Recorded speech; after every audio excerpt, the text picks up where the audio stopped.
Bienvenidos a otro episodio de Green Industry Talks, un espacio para darle voz a la sostenibilidad en la industria. Yo soy Miguel Martini.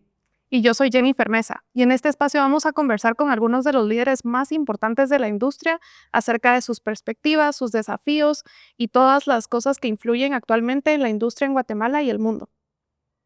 Hoy tenemos el gusto de conversar con un líder cuya trayectoria está profundamente ligada al desarrollo logístico, portuario y energético de Guatemala y la región.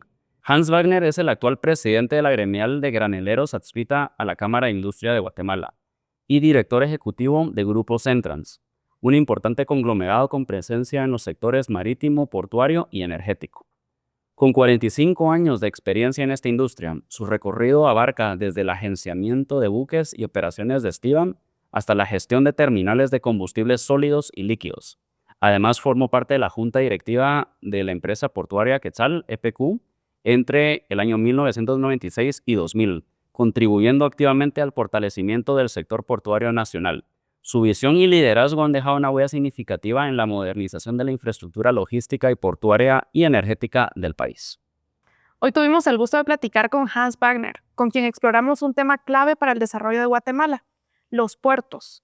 Hablamos sobre su estado actual, muchos de ellos ya sobrepasados en capacidad, su operación al frente del grupo Centrans en Puerto Quetzal y otros puertos, y la enorme importancia que tienen en la economía nacional. Hans también nos explicó cómo funcionan los puertos y compartió su visión sobre la necesidad urgente de invertir en infraestructura para potenciar el crecimiento del país. Además, profundizamos en los distintos tipos de generación de energía renovable, las oportunidades que tiene Guatemala para aprovechar estos recursos, y conocimos de primera mano los retos, desafíos y reflexiones que han marcado su camino.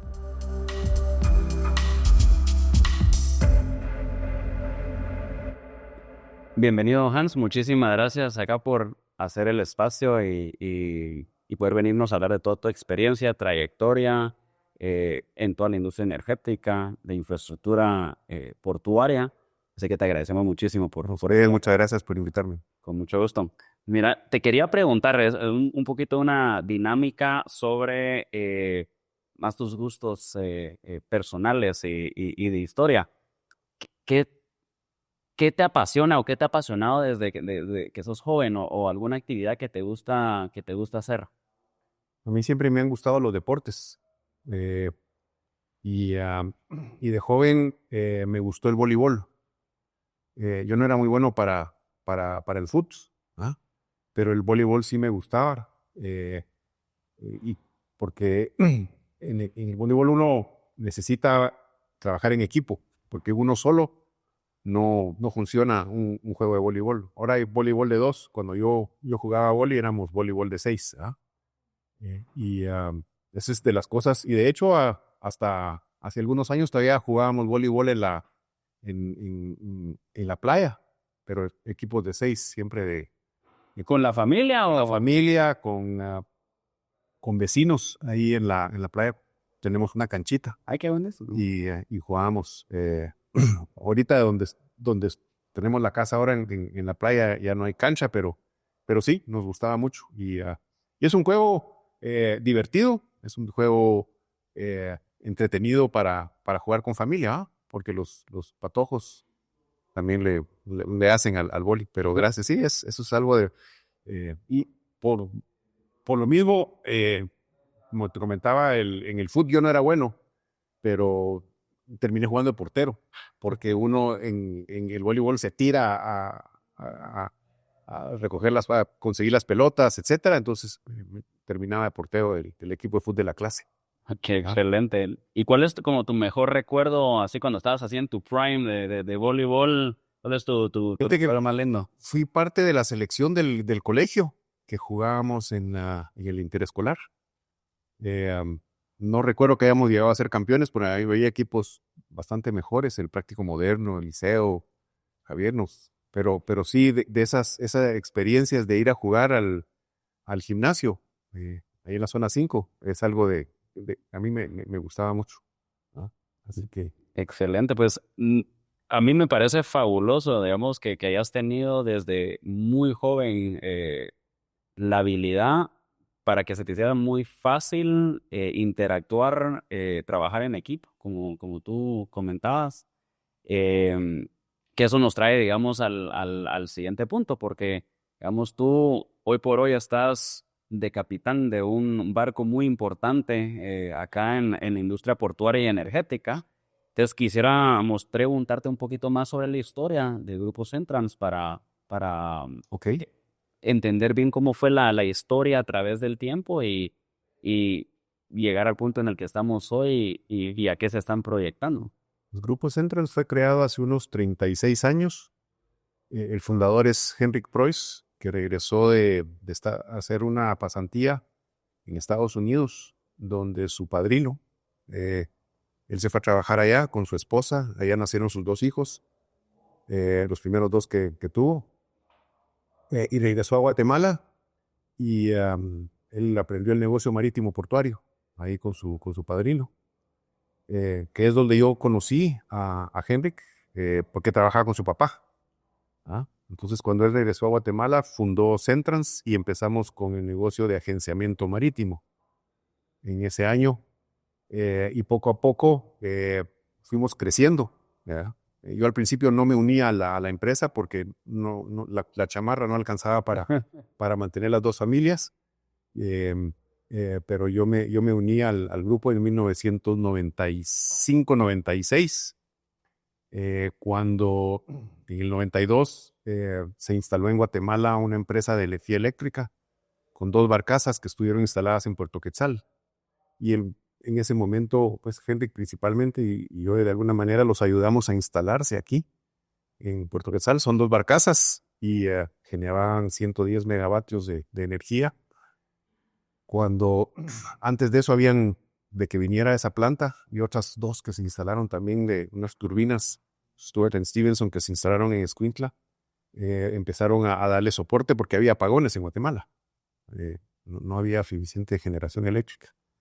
Ellos empezaron a operar en el 92 y en el 1900, finales del 95, ellos invitaron al grupo a entrar a la participación accionaria de ese proyecto y se adquirió de Enron, que posteriormente, como muchos saben, quebró a principios de este siglo, pero nos invitaron a participar en la participación accionaria y es cuando yo me trasladé a trabajar ya con el grupo, con Henrik.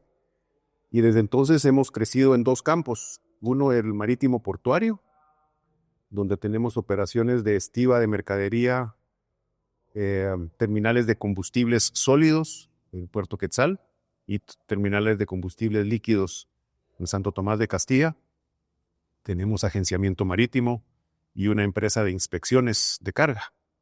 Y por el lado de lo que es energía, tenemos operaciones en Nicaragua. Tenemos 2 proyectos eólicos, Amayo 1 y Amayo 2, que le decimos es Consorcio Eólico Amay, Consorcio Eólico Amayo Fase 2, para un total de 61 megavatios, y 2 plantas accionadas por motores reciprocantes de diésel, que queman búnker realmente.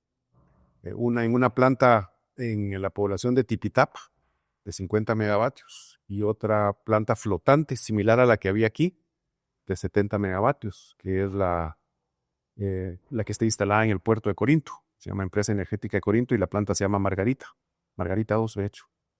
Y posteriormente a eso hemos instalado el primer parque eólico aquí en Guatemala, Eólico San Antonio del Sitio, que está en el Valle del Jocotío, abajo de Santa Elena Varías. Ese tiene una capacidad de 55 megavatios. Perdón, ese tiene 54 megavatios. El proyecto Ventus, que está en El Salvador, en Metapán, ese tiene 55 megavatios. Y ahorita estamos construyendo, ya en proceso de construcción, un parque solar al sur de Escuintla, de 152 megas. Y en proceso de desarrollo, un proyecto de 200 megas en Colombia, cerca de Cartagena. Y pues yo creo que todo el mundo sabe que ahorita se aperturó ya las bases de licitación para la licitación de 1.400 megas de energía, la que se llama comúnmente la PEC 5. Así que estamos también tratando de ver si logramos participar en esa licitación para poder proveer energía a Guatemala. Excelente, excelente. Ya tenemos 2 campos principales, como te digo, sector marítimo portuario y el sector de energía eléctrica. Se me olvidó mencionar, tenemos una comercializadora de energía que vende localmente energía a grandes usuarios y exportamos también energía a Centroamérica. Buenísimo. Y justamente de esos 2 temas es de los que más nos gustaría profundizar, tanto del tema portuario como del tema de generación eléctrica. Pero para poder tocar esos 2 temas, a nosotros siempre nos gusta tener primero la perspectiva del invitado sobre la sostenibilidad. Entonces me gustaría primero preguntarle qué piensa usted o cómo ve usted la sostenibilidad desde su perspectiva y también desde toda su experiencia en estas 2 ramas principalmente. Yo creo que la sostenibilidad de una empresa o una empresa involucrada en la industria marítimo portuaria y la industria de energía eléctrica tiene, creo que, principalmente 3 pilares, ¿verdad?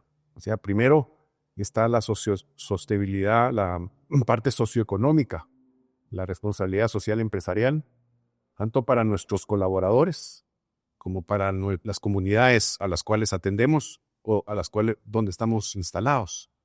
Creo que es importante mantener una buena relación con nuestros vecinos, ¿ah? Y que nuestros colaboradores estén contentos con lo que están haciendo, satisfechos y realizados en los trabajos que están haciendo. Ahí está la sostenibilidad financiera. O sea, las empresas para poder seguir operando, seguirse manteniendo, tienen que generar alguna utilidad y poder seguir creciendo. O sea, si uno no gana plata, pues no puede seguir creciendo. Nosotros afortunadamente hemos logrado seguir creciendo en las operaciones. Como le digo, empezamos con agenciamiento marítimo y trasladamos también la operación marítimo portuaria a Estiva, maquinaria portuaria, lo hicimos en maquinaria portuaria. De ahí adquirimos una terminal de combustibles limpios en Santo Tomás de Castilla, que actualmente le presta servicio a una de las petroleras importantes de Guatemala. Y recientemente, bueno, no tan recientemente, hace unos 10 años construimos una terminal de recepción, una terminal que cuenta con un sitio de atraque para descargar combustibles sólidos. Y ha transicionado a poder descargar también no solo combustibles sólidos, o sea, carbón y coque de petróleo, sino que estamos descargando actualmente fertilizante a granel también. Y más recientemente estamos descargando maíz, granos alimenticios. Hay que dar una buena limpiada a todos los equipos, una sanitizada si quiere. Y nuestros clientes importadores vienen y revisan si están satisfechos de que está todo bien limpio, entonces ya podemos proceder a descargar. Entonces ha habido un crecimiento y el crecimiento solo puede ser si uno genera utilidades y las reinvierte. Y tal vez lo último es la responsabilidad ambiental. O sea, tenemos que ser responsables ambientalmente para que nuestros hijos y nuestros nietos hereden un mundo donde se pueda vivir como nosotros hemos querido que vivamos, ¿verdad? Porque lamentablemente sí hay que reconocerlo, que sí ha habido un deterioro ambiental generalizado en todo el mundo, en otros países más que otros. Guatemala, afortunadamente, con toda la flora y fauna que todavía tiene, goza de un medio ambiente relativamente bueno. O sea, hay ciudades en el mundo donde la contaminación del aire es terrible. Guatemala, afortunadamente, todavía no tenemos eso, pero si no hacemos algo para cuidar el medio ambiente, pues podemos llegar a tener esos problemas. Sí, la verdad es que bien importante todo lo que mencionaba de cada uno de los pilares y justamente lo que queremos hacer es como un análisis integral de cada uno de los pilares en esos 2 temas principales y a mí me encantaría que empezáramos a hablar un poquito más a profundidad del tema portuario, que era algo que conversábamos hace un ratito, ¿verdad? Lo importante que es en esos 3 pilares y tal vez podemos empezar a hablar desde la parte financiera o económica, no solo a nivel de empresa, sino a nivel de país. ¿Cómo ve usted ahorita el panorama portuario para Guatemala? La situación actual, también quisiéramos saber un poquito de su perspectiva a futuro, ¿verdad? ¿Cómo debería ser Guatemala a nivel portuario para poder aprovechar esos recursos que tenemos? Pues voy a empezar con decirle que para mí los puertos, tenemos 3 puertos en Guatemala. En el Atlántico tenemos Puerto Barrios, que tiene una operación algo limitada porque está operado por una empresa que eminentemente exporta fruta, ¿no? Es Coviwa. Ellos tienen esa concesión del parte de FEWA desde hace algún tiempo y lo que principalmente se opera ahí es exportación de fruta. También hay otro tipo de importación de mercaderías, porque los barcos que vienen a llevar fruta traen mercadería también. Y ahí está Santo Tomás de Castilla, que la realidad es que ya se quedó corto Santo Tomás de Castilla. No, creo que tendrá unos 60 años de existir Santo Tomás de Castilla y no ha habido mejoras. Es el mismo muelle que se construyó hace 60 años y no ha habido ampliaciones, no hay mejoramiento. Y el volumen de carga que se maneja ya por ahí ya saturó la capacidad portuaria, ¿no? Y tal vez donde más vemos problema es aquí en el sur, en Puerto Quetzal. Puerto Quetzal fue inaugurado en 1982 y fue diseñada para manejar cierto tamaño de buques y cierto volumen de carga, lo cual ya se sobrepasó 2 o 3 veces. Entonces, recientemente mira hasta en la prensa que hay 40, 45, 50 barcos afuera esperando en fondeo, entrar a descargar su mercadería a un costo altísimo para nuestro país. O sea, Guatemala está pagando, se hizo una estimación el otro día por el problema portuario, donde Guatemala, los importadores han pagado aproximadamente unos $500 millones durante los últimos 2 años en concepto de demoras. ¿Y demoras por qué, dice usted? Porque los barcos cuando son contratados a venir a descargar mercadería a Guatemala dicen, bueno, voy a venir y voy a descargar 25, 30 mil toneladas de granos alimenticios, de maíz, trigo, soya. Y bueno, voy a estar 2, 3 días en Guatemala. Pero resulta que están 60, 70 días. Entonces, después del tiempo que ellos tienen estipulado para venir a operar aquí, ellos vienen y cobran una demora, ¿ah? Es como un taxista. Si usted contrata un taxista, llévame a tal oficina, pero me tenés que esperar, porque después quiero que me lleves a otra. Él le va a cobrar el tiempo que está parado, ¿ah?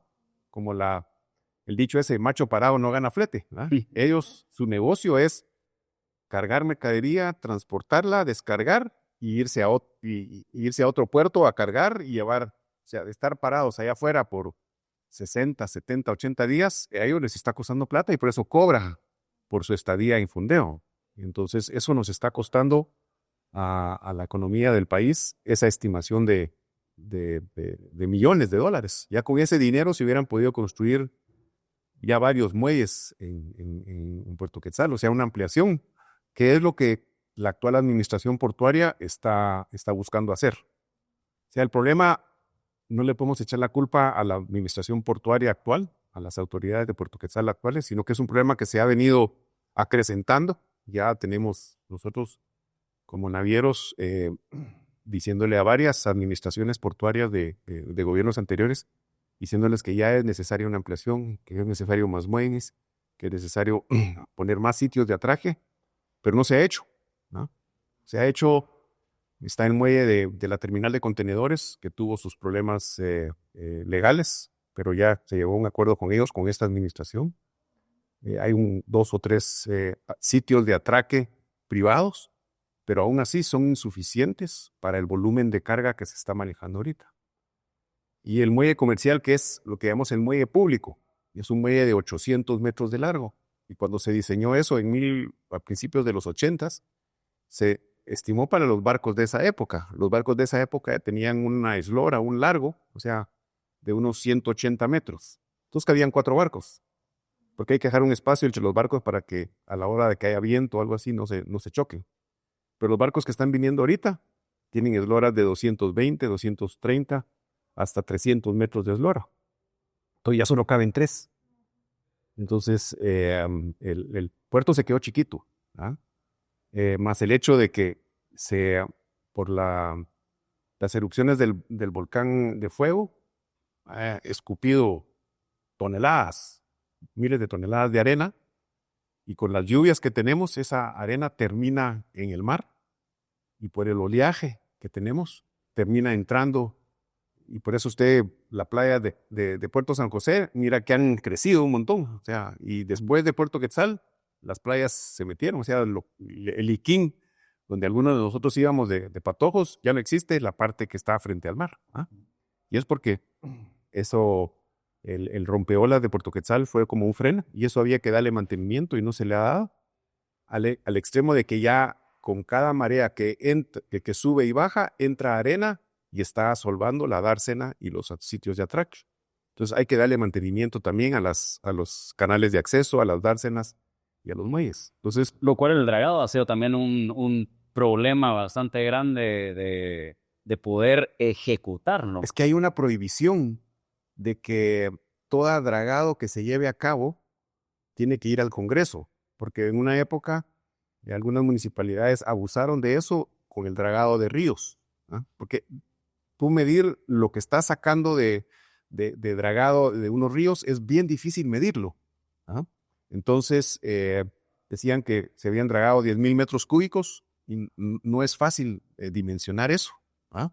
Entonces, se emitió una ley en la cual todos los dragados que se efectúen en Guatemala tienen que ser autorizados por el Congreso. Entonces, es un proceso complicadísimo que los puertos tendrían que pasar. ¿Ah? Las licitaciones para dragados son complicadas, porque después de adjudicarse tiene que ir al Congreso para aprobación. Entonces, no se ha hecho dragados. ¿No? Recientemente sí, nosotros juntos con otras empresas que operamos en Puerto Quetzal, vamos a hacer el dragado nosotros de nuestros atracaderos, y vamos a hacer el dragado del muelle comercial de Puerto Quetzal, y Puerto Quetzal nos lo va a compensar para que sí se pueda, porque al haber menos profundidad en los muelles, los barcos que vienen con menos carga. Entonces, viene el costo por tonelada, digamos, es más caro. Porque si antes venías, el barco te cobraba 1,000 quetzales por venir y traías 40,000 toneladas, es muy distinto que ahora solo traiga 30,000 toneladas. Y te cobran lo mismo. Te cobran lo mismo. O sea, el barco por venir te va a cobrar lo mismo. Igual la exportación. Digamos, los barcos que exportan azúcar, antes podían salir con 40,000 toneladas de azúcar, pero ahora ya no pueden salir con la profundidad con la que anteriormente salían, sino que tienen que salir con menos calado, llevan menos, entonces el costo del azúcar que está saliendo al cliente final le sale más caro, entonces estamos perdiendo competitividad. Que eso, y es excelente punto, digamos, la competitividad y también el estilo de vida de todos los guatemaltecos, porque entra carga proveniente de Asia, por ejemplo, que espera mucho tiempo allá. Digamos, inclusive hace un tiempo hablé con unos muy buenos amigos que tienen una empresa grande de fertilizantes, y lo que pagaban en horas era ridículo, que efectivamente repercutía no solamente la guerra de Ucrania, por ejemplo, tenía una relación directa con el precio, sino que era un amor adicional a todo lo que estaba sucediendo a nivel mundial, de cómo el precio por quintal, por ejemplo, de nitrato de amonio o cualquier cosa, urea, está mal. Y eso cómo repercute en el resto de cosas, digamos, todos los cultivos que dependen de esto. Así es.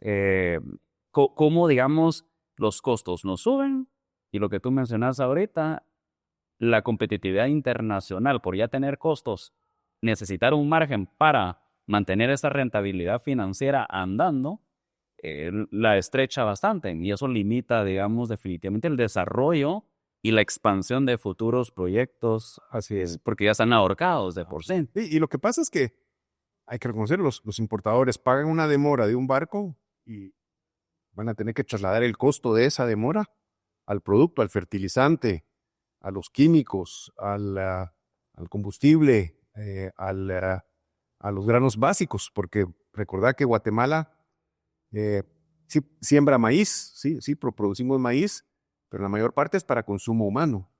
Pero el maíz que se consume para alimentar las aves, los pollos, los coches, los cerdos, más bien, coches suena feo.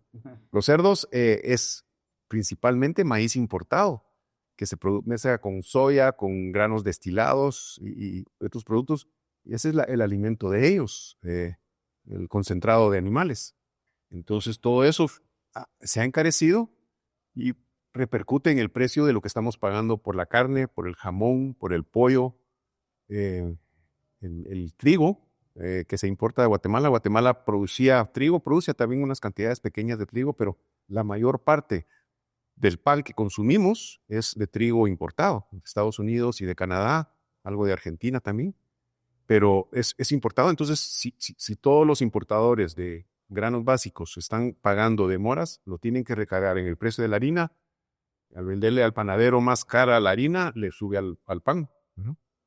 No, y es, digamos, súper importante, por ejemplo, hablar de los precios que nosotros pagamos en el supermercado, o sea, la canasta básica, y que todo el mundo menciona el término canasta básica, pero nadie comprende qué le incorpora y la relación de la fluctuación del valor de la canasta básica. Así es. Y, digamos, mucha gente piensa, por ejemplo, que solo subiendo un salario, ahora ya automáticamente voy a tener yo acceso a comprar mejor. Y al final es solo taparse los ojos, pero no resolver qué es, digamos, la razón que la inflación en Watt o en algún país que tenga estos problemas, por ejemplo, se está comportando de esa manera. Sí. Y es inflación provocada por nosotros, ni siquiera tanto por el mercado, sino que es de país. Sí. Son condiciones que se están dando en el país que elevan los precios. Porque algún tiempo no se han tomado las decisiones adecuadas para mejorar e incrementar la capacidad de infraestructura, ¿no? O sea, lo vemos también en aeropuertos, ¿no? Solo contamos con 2 aeropuertos internacionales. México cuenta como con 25 aeropuertos internacionales. México también tiene como 20 o más puertos operativos. Nosotros tenemos 3, ¿no? Y por eso es que México nos está ganando con lo que habla todo el mundo. Nosotros quisiéramos el nearshoring, pero Guatemala no tenemos la infraestructura necesaria para atender los volúmenes de nearshoring que se están yendo a México. O sea, uno va al centro de México, al Bajío, tenemos una ciudad como San Luis Potosí, y ves una cantidad de empresas que se han ido a instalar a Estados Unidos porque tienen condiciones mejores que en Estados Unidos o en China, ¿no? Entonces, ellos sí han aprovechado mucho el nearshoring porque también invirtieron en infraestructura. Sí, esa parte es súper importante. Y justamente con Miguel tuvimos la oportunidad de ir al Congreso Industrial de este año, donde se habló mucho del tema de infraestructura, porque los puertos son como el paso 1, pero luego que la carga sale del puerto, se tiene que trasladar a los diferentes centros de distribución, plantas de producción, y vemos también, por ejemplo, el estado del resto de la infraestructura, las carreteras. ¿Sí? Entonces, todo eso también genera más atrasos, más demoras, más costos que se tienen que ir sumando a todos estos productos, no solo materias primas, sino también al final se eleva hasta el último consumidor. Entonces, esta parte es súper importante, todo el tema de infraestructura y que sí se tiene que invertir. Es una infraestructura frágil. O sea, nosotros tenemos una infraestructura muy frágil. Lo vivimos aquí en la ciudad. Estos últimos días ha llovido y el tráfico se vuelve una catástrofe. Hay deslaves, se caen muros de contención y el tráfico se vuelve horrible. Igual pasa en el interior del país, no le digo porque Si no es que peor. allá pasa peor. Lo que pasa es que nosotros lo vivimos porque vivimos aquí en la ciudad, pero en el interior, si ves los reportes, eso es igual. O sea, lluvias que fuertes que han habido y las carreteras colapsan. Sí, temblores, huracanes, cosas que, digamos, nosotros no tenemos ningún control, paran frenándonos aún más en nuestro desarrollo, porque ni siquiera nos hemos podido desarrollar para iniciar.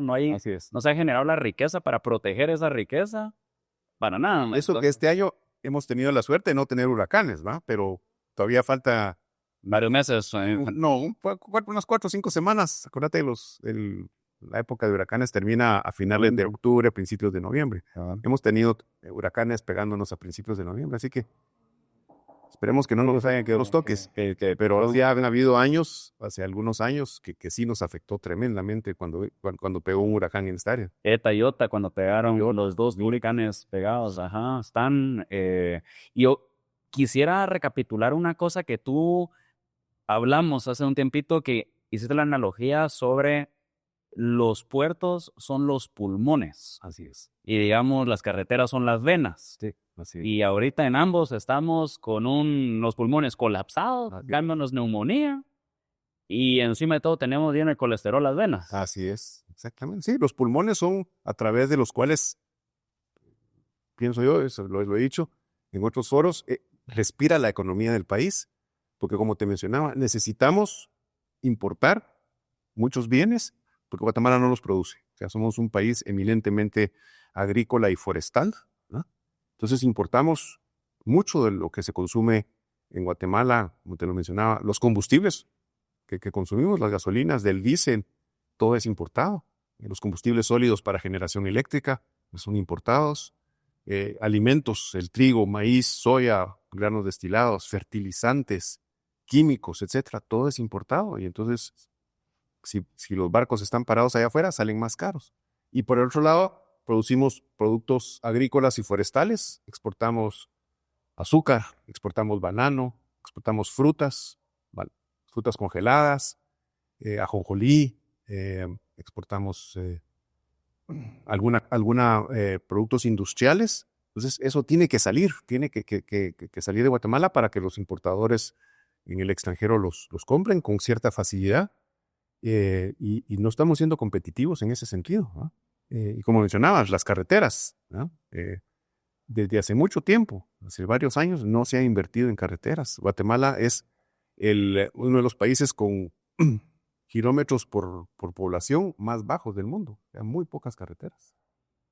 Que eso justamente lo vamos a hablar con un siguiente invitado que hablamos contigo justamente. Te acuerdas que vamos a tener a Carlos Colón justo acá próximamente. Buen amigo Carlos. Y cómo se llama, definitivamente, bueno, tenemos ese problema, pero yo quisiera un poquito más hacer la relación, digamos, aquí hemos estado hablando ahorita de la parte financiera del desarrollo de los puertos, que cómo ha frenado eso y el impacto que tiene social, básicamente, en el resto de la economía en Guatemala. Pero quisiera, ¿cómo se llama?, ver contigo un poco sobre el crecimiento de Centrans, particularmente de cómo eran, porque, vamos, es imposible no notar la infraestructura que ustedes han creado en Puerto Quetzal. O sea, uno pasa y ve severenda obra de arte, industrial. Entonces, contanos un poquito más de cuando estaban en el muelle público, qué estaban descargando ahí y qué los impulsó a generar esta gran estructura que hoy por hoy, inclusive por la coyuntura que se está viviendo y la necesidad de reducir el tiempo de espera o la cantidad de barcos que están fondeados afuera de la dársena, cómo ustedes están ahora hasta ofreciendo descargar diferentes productos. Okay, con mucho gusto.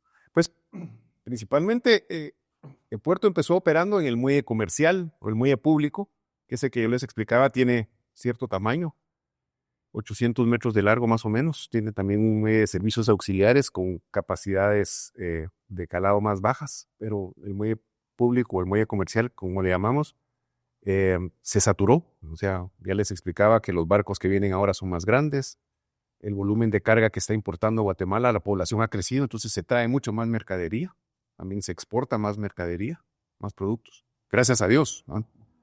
Pero eso implica que necesitamos ampliar instalaciones, tener más muelles de atraque.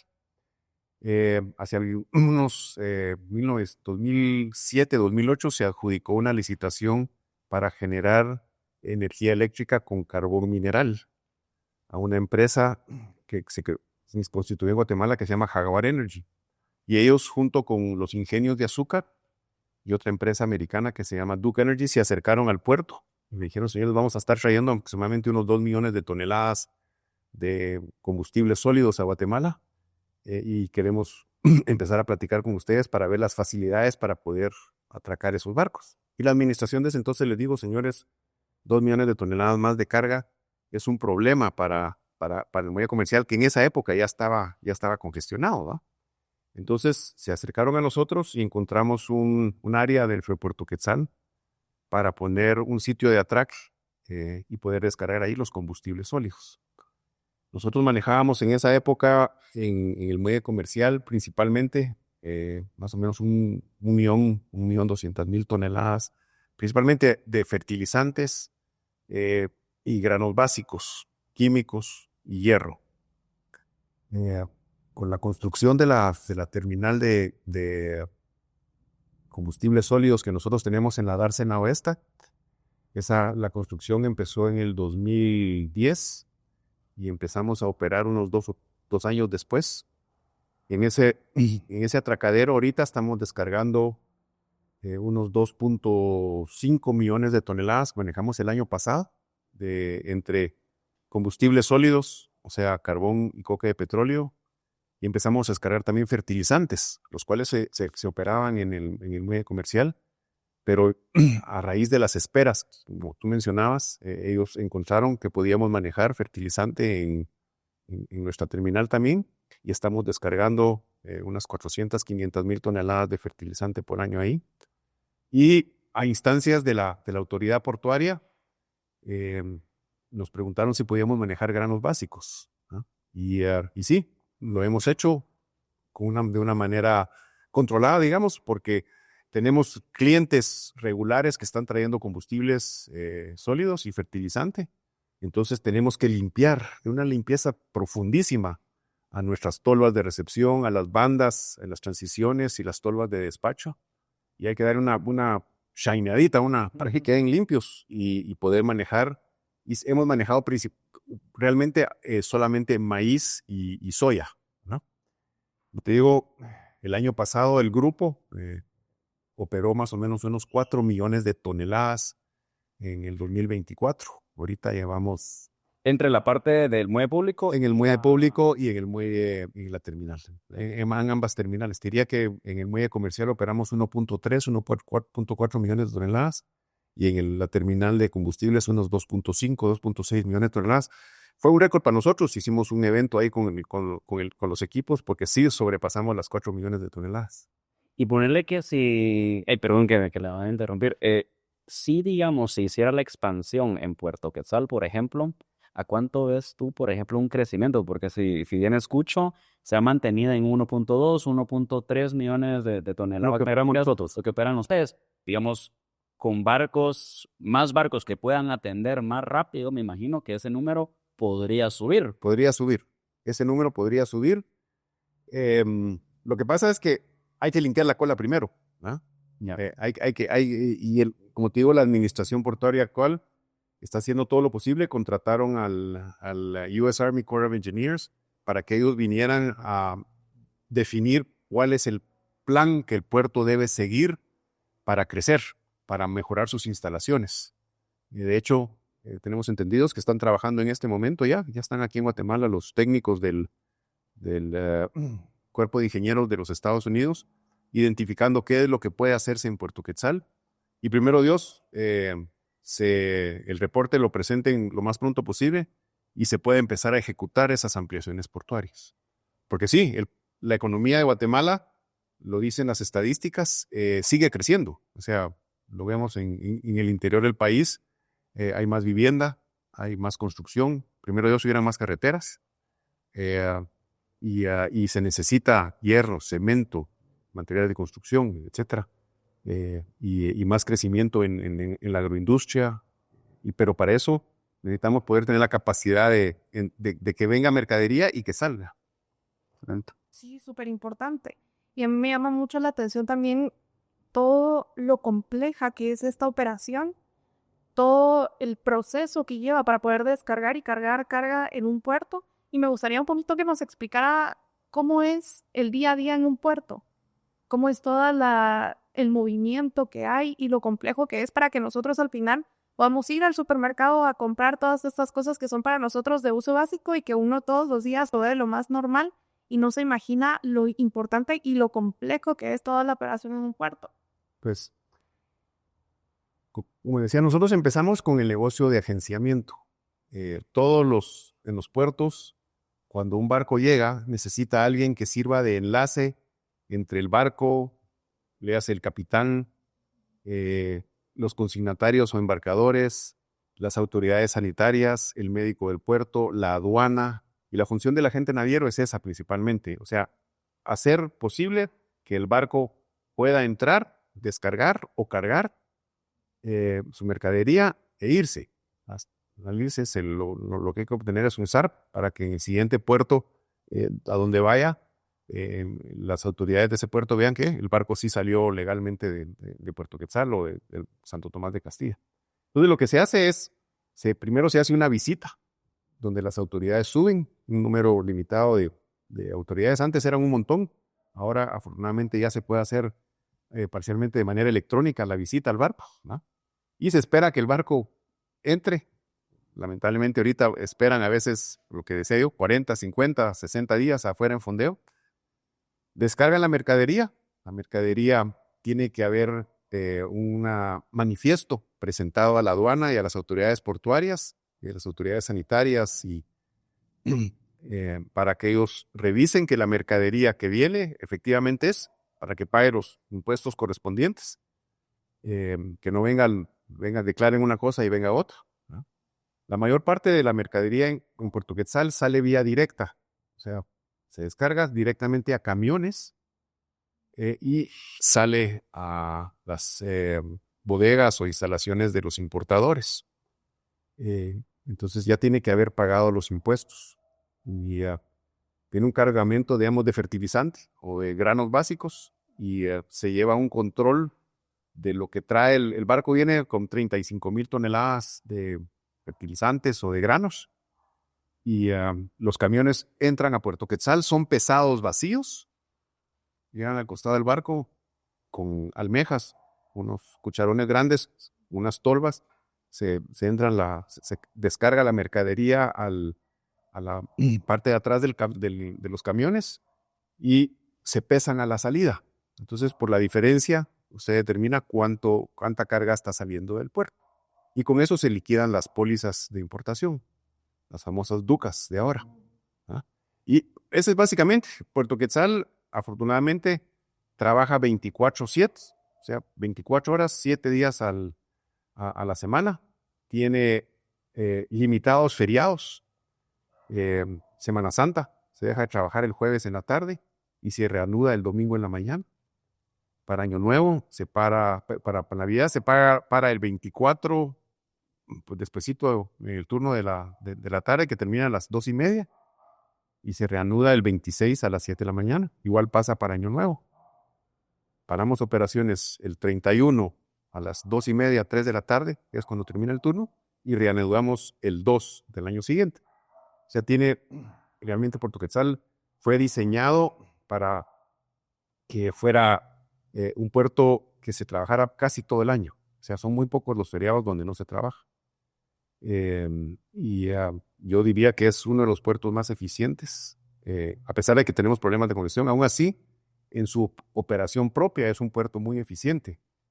Y puedo decir a eso es porque habemos entidades privadas involucradas en varias partes de la operación. O sea, Santo Tomás de Castilla sí tiene algunas operaciones privadas, como las grúas privadas, las básculas son privadas, el sistema de cámaras también lo privatizaron, lo dieron en concesión a una entidad privada. Pero el resto de la operación se hace por la propia autoridad portuaria.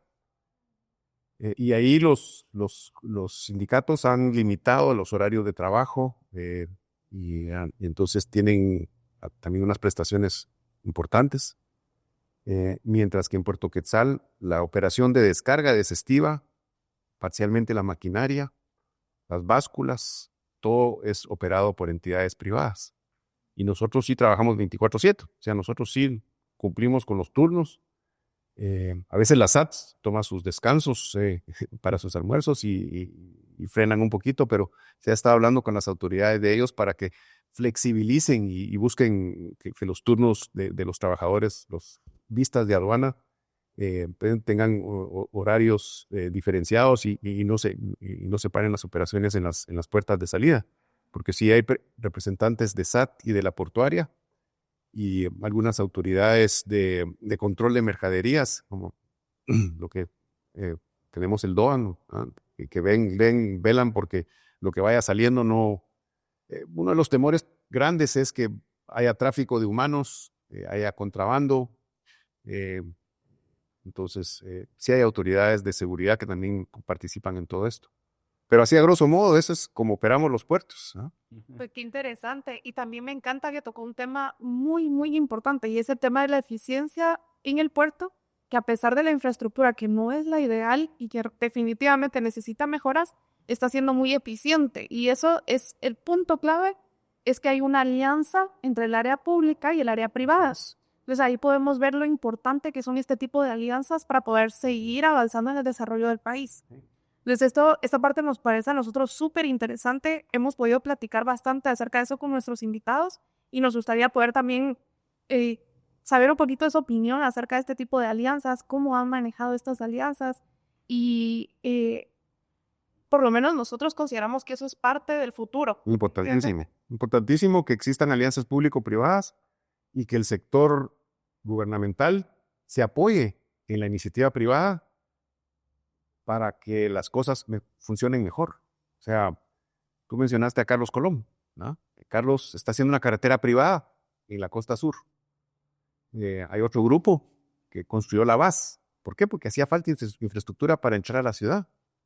Entonces, ese tipo de alianzas, ese tipo de cooperación Estado-iniciativa privada es importantísimo, ¿no? Porque así vamos a hacer funcionar mejor la economía de Guatemala. Y yo quería tocar ahí un tema súper, digamos, importante, porque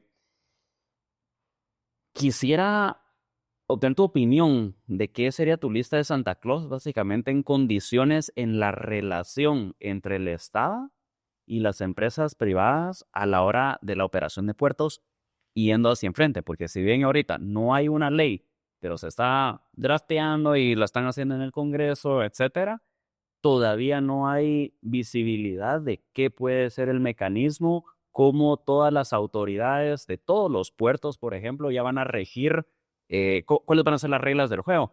¿Cuál sería tú, digamos, un puerto de referencia que tú crees que podría básicamente hacer un copy-paste con Guatemala que funcione culturalmente y también poder evacuar lo que está ahorita y volver a traer eficiencia a la industria portuaria? Te voy a hacer una reflexión, tal vez. Tú mencionaste la ley portuaria, que en este momento hay un proyecto de ley en el Congreso siendo discutido de ley portuaria, pero cuando yo me casé, hace un montón de tiempo, en el 87, no había teléfonos. Yo me pasé a vivir en una casa en la zona 12 y no teníamos posibilidad de tener un teléfono. Tuvimos que abocarnos a comunicarnos por radio. Habían radiocomunicación, habían empresas que te prestaban el servicio de radio y ellos te conectaban por medio de un radioteléfono a una línea telefónica, podías conversar. Y los teléfonos que se conseguían costaban 8 o 10 mil quetzales.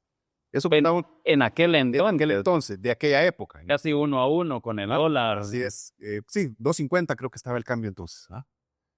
No habían teléfonos. O sea, y yo me pasé a mi casa y tuve que comprar un radioteléfono. Mi concuño es médico y él a veces a 2, 3 de la mañana recibía un mensaje por Viper que tenía que comunicarse con el hospital y entraba y me tocaba la puerta. Mira, vos tengo que llamar al hospital. Y recordemos que en finales de los 90 se creó la ley de telecomunicaciones en Guatemala y se privatizaron las telecomunicaciones. Guatel sigue existiendo Guatel, tiene su propósito, pero se creó Telgua, esa fue privatizada. Y ahora existe una explosión de telecomunicaciones. O sea, Guatemala tiene una población de más o menos 16, 18 millones de personas, digamos. Y una estadística de la CIT que vi el otro día, hace un año, hay 22 millones de teléfonos celulares activos en Guatemala. O sea que hay 1.25 celulares por persona. Hay personas que eso quiere decir que hay personas que tienen 2 celulares, pero hay más celulares que personas en Guatemala.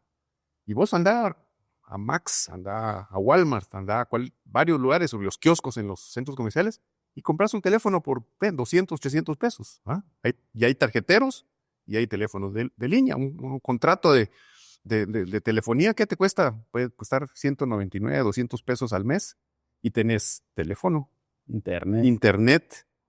Y bueno, yo que soy ya de la tercera edad, yo no uso las capacidades completas del celular que tengo, tal vez usaré el 10 o el 15%, pero ve los patojos de ahora, no, vienen. La vida entera. La vida entera es el WhatsApp, es el Instagram, es el Snapchat, es el no sé qué, y desde el punto de vista de trabajo, se puede meter a los SharePoints de las empresas, sacarle información, Es increíble, o sea, Hasta editar cosas. así es.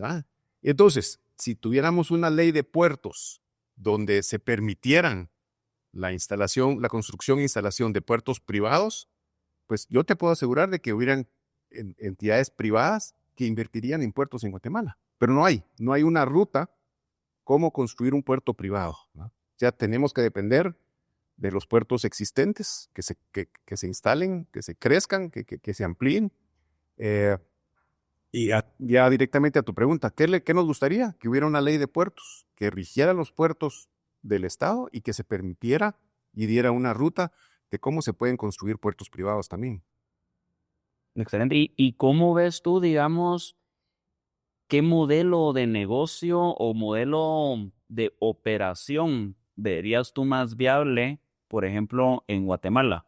Usar como modelos como en México, Colombia, que yo sé que ustedes tienen mucha experiencia por tener proveedores colombianos. En países, en México existen se llaman APIP, las Autoridades Portuarias Independientes o algo así, donde el puerto del Estado lo que pone es la infraestructura básica, los canales de acceso, las dársenas y los muelles, y concesionan a privados la administración de los puertos. O sea, le dan atracaderos o muelles para que ellos los operen.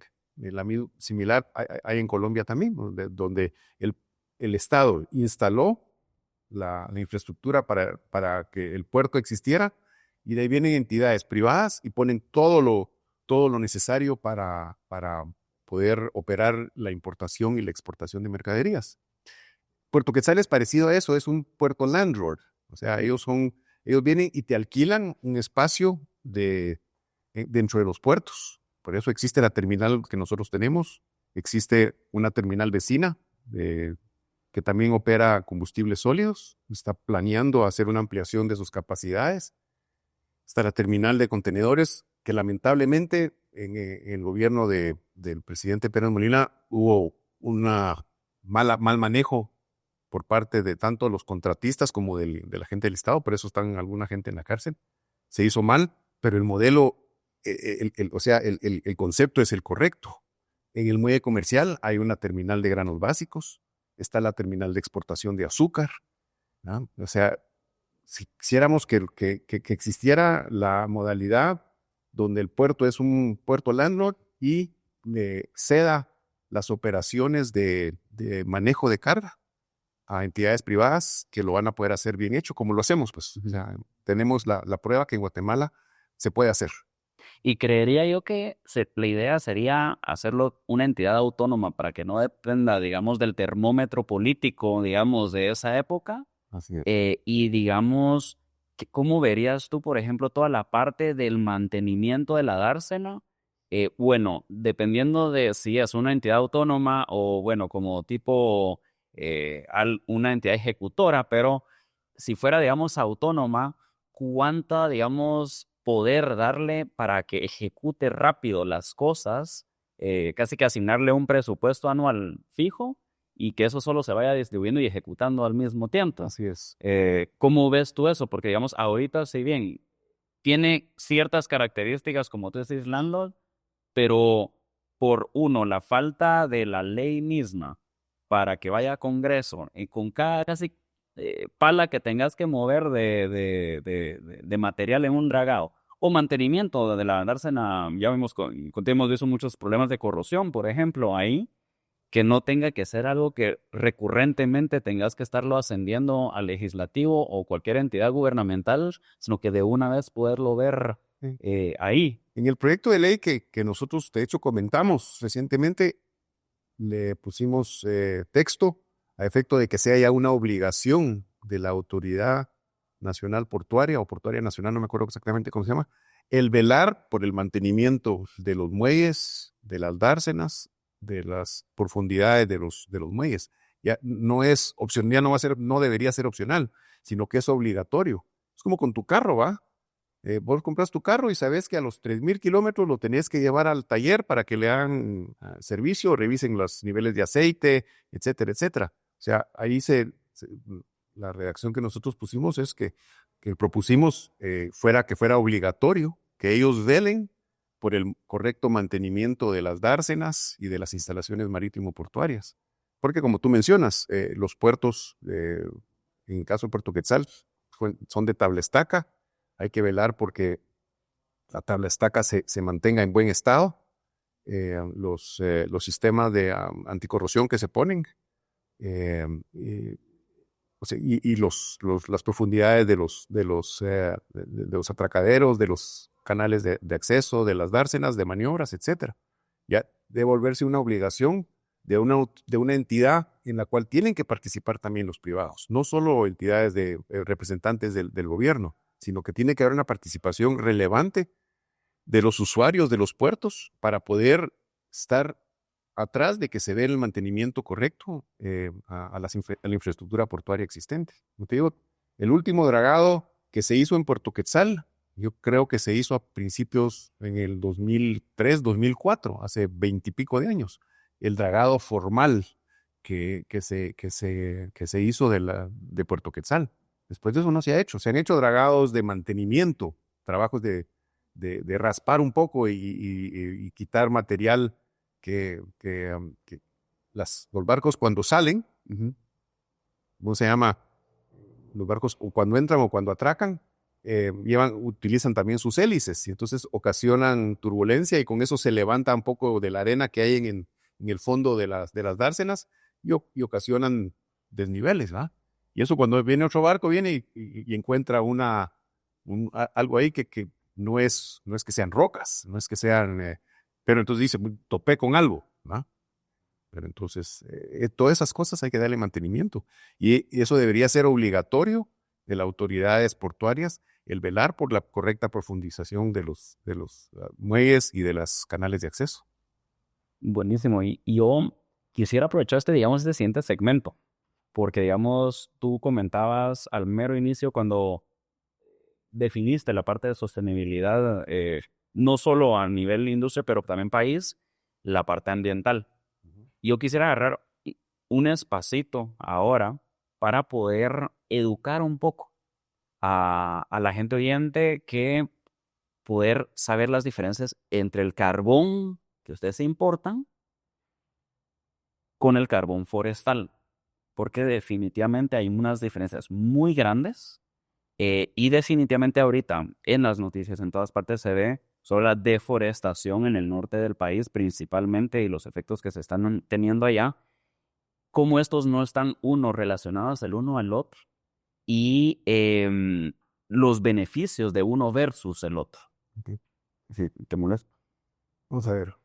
Carbón mineral es un carbón que se mina, son minas que principalmente en Colombia, Guatemala importa la mayor parte del carbón mineral, que se llama realmente hulla bituminosa, que es lo que se utiliza para generar energía eléctrica en varias centrales de generación en Guatemala. Eso es muy distinto que el carbón mineral, que el carbón forestal que tú mencionas, que es el que se quema increíble. Yo estaba leyendo unas estadísticas el otro día que me dicen que más o menos el 70% de la población rural de Guatemala quema leña en sus casas. Es increíble, es una cantidad fuertísima de leña la que se quema. Y eso es cortando árboles y en muchos de esos casos no se siembra de nuevo, o sea, no se reforesta. Y tú vas al norte del país, a Alta Verapaz, a Baja Verapaz, a Alpetén, y ves grandes extensiones de tierra donde se ha cortado los árboles y no se ha reforestado. O sea, los árboles se pueden regenerar, o sea, hay países nórdicos donde el papel los árboles se usan para producir papel, pero vas y ellos cortan y van resembrando, cortan y van resembrando. Es un árbol especial. Nosotros lamentablemente no nos ocurre eso, pero es totalmente diferente. O sea, nosotros, yo no soy generador con carbón, pero nuestros clientes podrían quemar algún chip de madera, pero el valor calorífico que eso tiene no es el mismo que el carbón mineral o la hulla bituminosa, que es la que se utiliza principalmente en las plantas de generación. Así que sí son dos cosas totalmente distintas. Excelente. Y lo otro que quería conversar contigo, si bien ustedes solo son la puerta de acceso, de transporte al otro. ¿Nos podrías comentar un poquito más también sobre lo que, digamos, comentabas tú, por ejemplo, como Jaguar? ¿Qué acciones hacen ellos, por ejemplo, para reducir y estar siempre en cumplimiento con las normas internacionales de la emisión de gases de efecto invernadero, puramente? Ellos en su sistema de quemar necesitan tener ciertas chimeneas de cierto alto para que no haya la dispersión que haya, poca. Y en la salida de sus calderas tienen que utilizar ciertos mecanismos para mitigar la salida de gases de efecto invernadero. Y eso es a través de eh, eh, poner en los sistemas de quemado algunos químicos, yo no sé exactamente cuáles son, pero ellos deben cumplir con los principios, creo que se llaman los principios de Ecuador, los que rigen la manera en que deben operar las centrales de generación con combustibles sólidos. Estoy seguro que deben cumplir porque cuentan con financiamientos de entidades bancarias locales e internacionales que se tienen que adherir a esos lineamientos ya sea del IFC o de los principios de Ecuador. Sí, buenísimo. Y ya que estamos hablando un poco acerca de este tipo de generación de energía, ustedes también nos comentaban que hacían energía o producían, mejor dicho, energía eólica. Y también me gustaría como que empezar a tocar un poquito el tema de los diferentes tipos de energía que se pueden producir en el país y cómo podríamos aprovechar los recursos. Empezando desde la energía eólica. ¿Okay? ¿Cómo han manejado ustedes estos proyectos de energía eólica? Ya nos comentó un poquito de cuánto generan, pero ¿cómo iniciaron estos proyectos?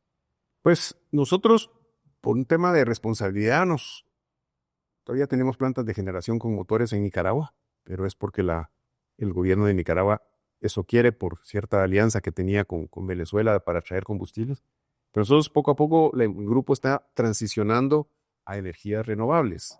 De hecho, nosotros pusimos los primeros 2 parques eólicos en Nicaragua, el Consorcio Eólico Amayo 1 y el Consorcio Eólico Amayo Fase 2, en un lugar privilegiado en Nicaragua, que es en el área de Rivas. Ahí sopla el viento, o sea, mucho tiempo del año. Tenemos factores que más o menos el 45% del año generamos electricidad.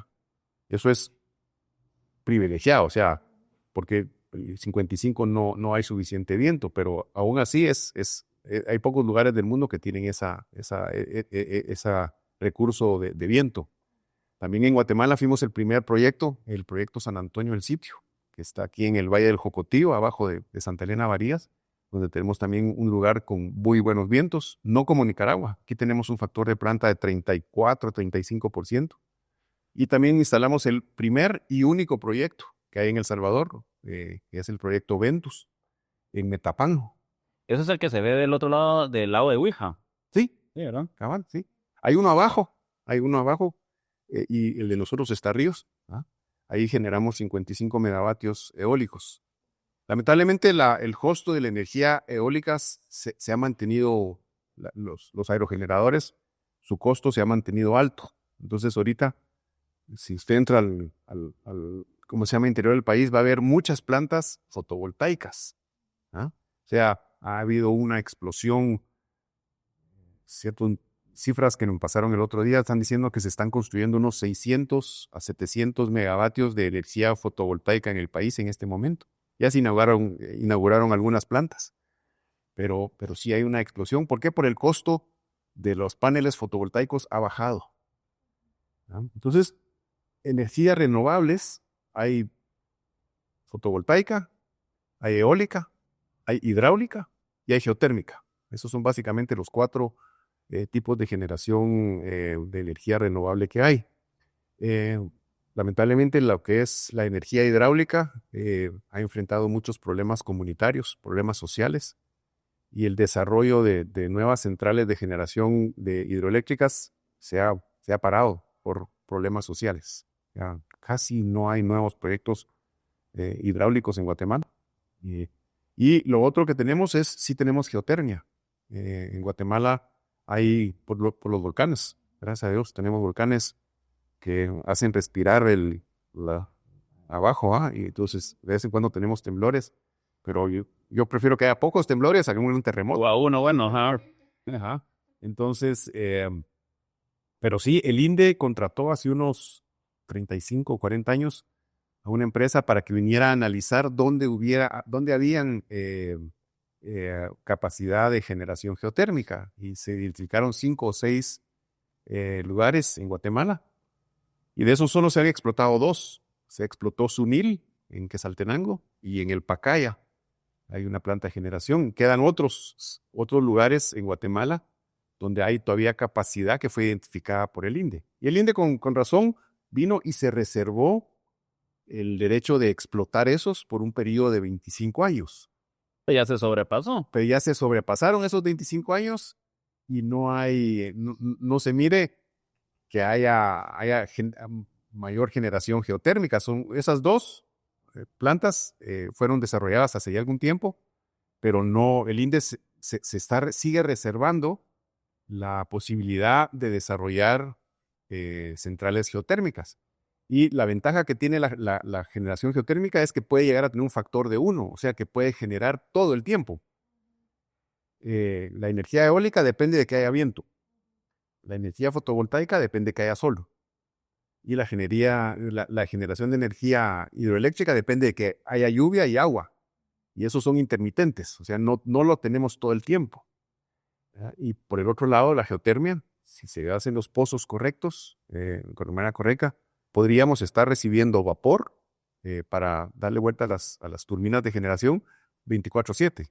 En otros países del mundo, por ejemplo, Finlandia, ellos tienen también situación similar que nosotros, que tienen mucha geotermia, y de hecho ellos exportan energía a Europa con los pozos geotérmicos que ellos tienen.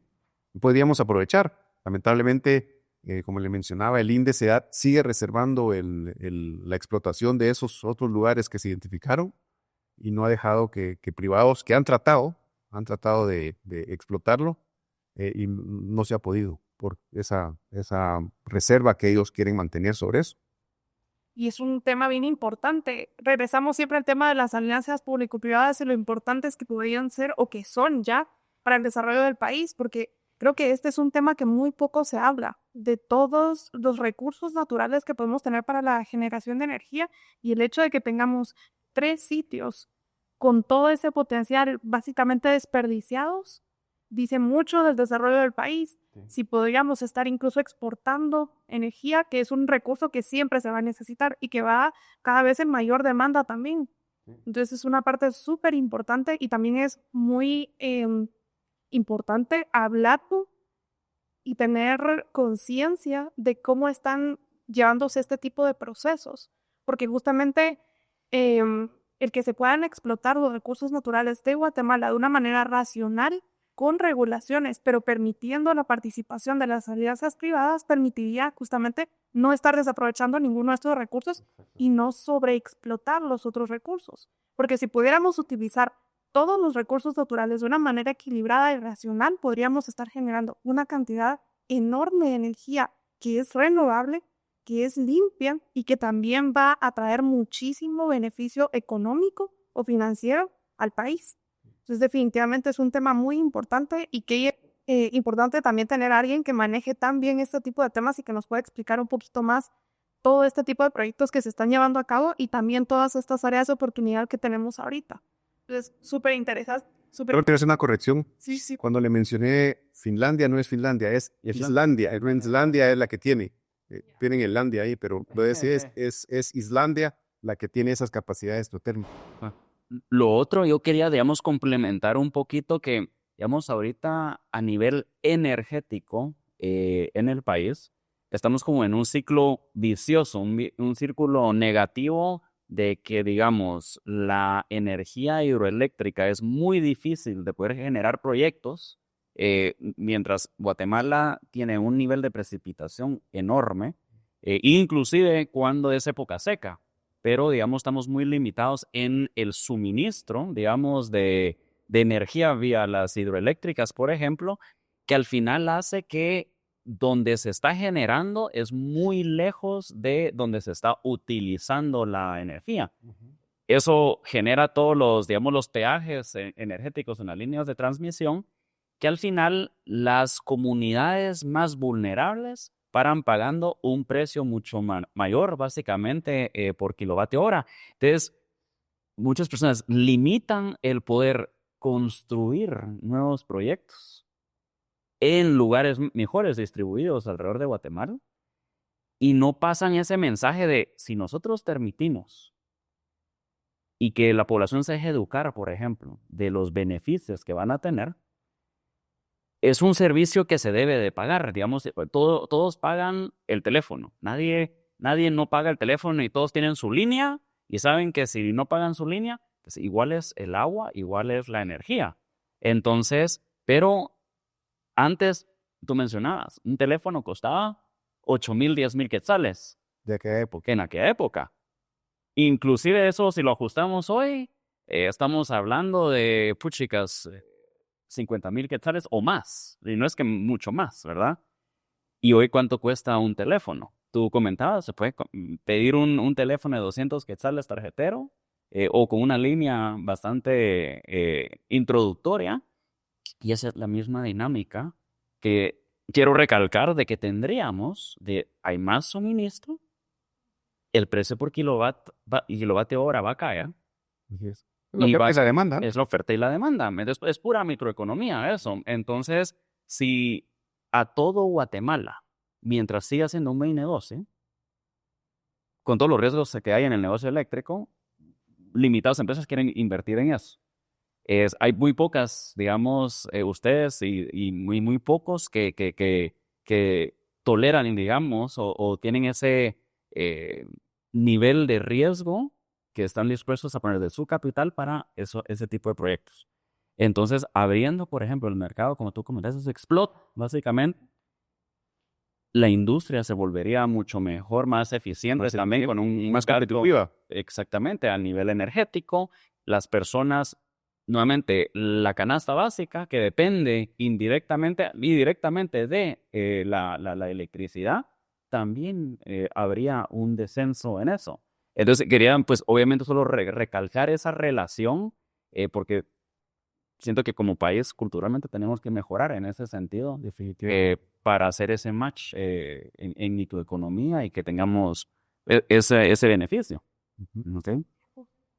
Y bueno, como para ir concluyendo también un poquito la conversación, nos imaginamos que todo este proceso y toda la historia que nos ha contado de cómo poco a poco han ido evolucionando con todos estos tipos de energía, con toda la parte portuaria y todo, ha sido un desafío alrededor del tiempo. Pero nos gustaría preguntarle si ha habido algún desafío en especial que recuerde sobre todo este crecimiento y toda la historia que nos ha contado, que es fascinante, la verdad, y cómo ha podido superar esos desafíos que han ido dándose durante el tiempo. Algo que tú consideres que te hizo el pelo más blanco, así de la experiencia. La realidad es que fue el fallecimiento del fundador del grupo, Henry. Falleció en 2015, ¿no? 2015, en fin, un accidente. Me tocó agarrar el barco, digamos. Y entonces uno tiene que saberse adaptar y cambiar de mentalidad, porque éramos como complemento, ¿verdad? Entonces, sí, obviamente tuvimos que hacer cambios en la empresa, corporativizarnos un poquito más, ¿no? Ser creativos, saber que tenemos que irnos ajustando a los cambios que nos vienen. Hay un dicho que dice que si, lo que sí es seguro es que ahí van a haber cambios. Eso es lo de las cosas. Así como los americanos dicen, la cosa segura es que vas a pagar impuestos y que te vas a morir. También hay otro dicho que dice que lo más seguro es que van a haber cambios. Y así pasa. Entonces, yo creo que cuando mencionas eso, sí, de las cosas que me marcaron fue el fallecimiento de él y tenerme que hacer cargo del grupo empresarial y adaptarme a ese cambio. Y afortunadamente con la ayuda de los socios, de los accionistas y del equipo que se ha ido conformando a raíz de estos cambios, pues puedo decir que nos ha ido bien porque hemos crecido, hemos rebasado lo que éramos en esa época. Y pues ahora somos un poco más grandes. Sí, buenísimo. Y definitivamente todos estos desafíos son los que van formando una empresa también en todos sus ámbitos, ¿verdad? Como usted dice, fue un antes y un después a nivel de empresa, porque tuvo que hacer muchos ajustes. Y creo que es un proceso que todos los empresarios o emprendedores viven. Entonces, como ese espíritu de resiliencia es bien importante y creo que se ve muy reflejado en las grandes empresas, porque al final son las que son realmente sostenibles, porque han podido sobrevivir a lo largo del tiempo. Y nosotros también queremos hacerle una pregunta muy importante, que es principalmente para inspirar a todas las personas que van a escuchar toda esta historia de éxito, porque realmente ha sido una historia de éxito. ¿Y qué les gustaría decirle a los nuevos empresarios, a los jóvenes que están escuchando, que están aprendiendo también con nosotros todo este tema de puertos, todo el tema del estado del país? Y sin duda para todos es un gran aprendizaje, incluso para nosotros, el tener a alguien que tiene tanta experiencia y que ha tenido todo este recorrido. Y sin dudas cualquier consejo de su parte va a ser muy inspirador para nosotros. Entonces queríamos preguntarle, ¿qué le diría usted a las generaciones que vienen ahorita? Mi primera respuesta que me surge a la cabeza es que aprendan mandarín. Porque China ciertamente se está volviendo una potencia económica. Pero no, yo creo que lo importante para nuestros jóvenes que esperamos se vuelvan buenos líderes a futuro es que sepan que tienen que adaptarse. Todo el tiempo estarse adaptando al cambio. Tienen que ser creativos. Saber que las cosas no son como fueron antes y no van a ser como van a ser en el futuro. Ahorita la inteligencia artificial nos está atropellando. Yo realmente no me considero una persona muy tecnológica, pero yo lo veo en los jóvenes utilizando lo que es, jóvenes y no tan jóvenes, ya el famoso ChatGPT. Hay que ir aprendiendo a adaptarse. Y tal vez la otra cosa es ser resiliente.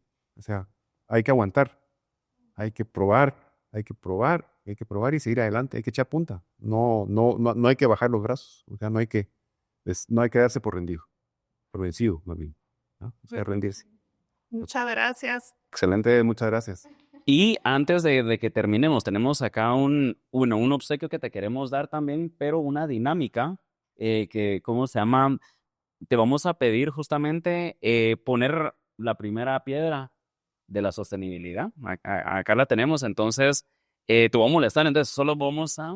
Es más, voy a quitar esto, agarrar una de estas puntas de pala y la idea es entregarte esta pala.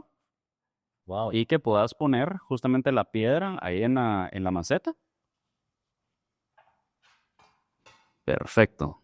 Y te voy a molestar con tu autógrafo y con una palabra, 2 palabras, un mensaje que quisieras poner ahí y tu nombre. Con fe en el futuro de Watt. Excelente. Tenemos que tener fe en el futuro de nuestro país. Fabuloso. Y sin duda, como Chapines, tú comentabas anteriormente que, bueno, los puertos eran los pulmones. Yo quise decir que la gente es el corazón. Así es. Entonces, Pues nuestra gente, y por eso se va tanta gente a trabajar a Estados Unidos, porque somos buenos, los chapines son buenos trabajadores, son trabajadores apreciados. ¿Por qué? Porque echan punta. O sea, yo he sabido de personas que tienen no uno, a veces tienen 2 y 3 trabajos, y los americanos que se acomodaron, hay que ser francos, ellos necesitan de la mano de obra de gente como los guatemaltecos, como los salvadoreños, como los mexicanos. O sea, ellos necesitan ahora de nosotros. Eso de que los quieren devolver a todos, yo creo que Estados Unidos fracasa si devuelven a todos los buenos guatemaltecos. exactamente. Los buenos guatemaltecos, porque somos buenos. El chapín es un buen trabajador, es excelente trabajador.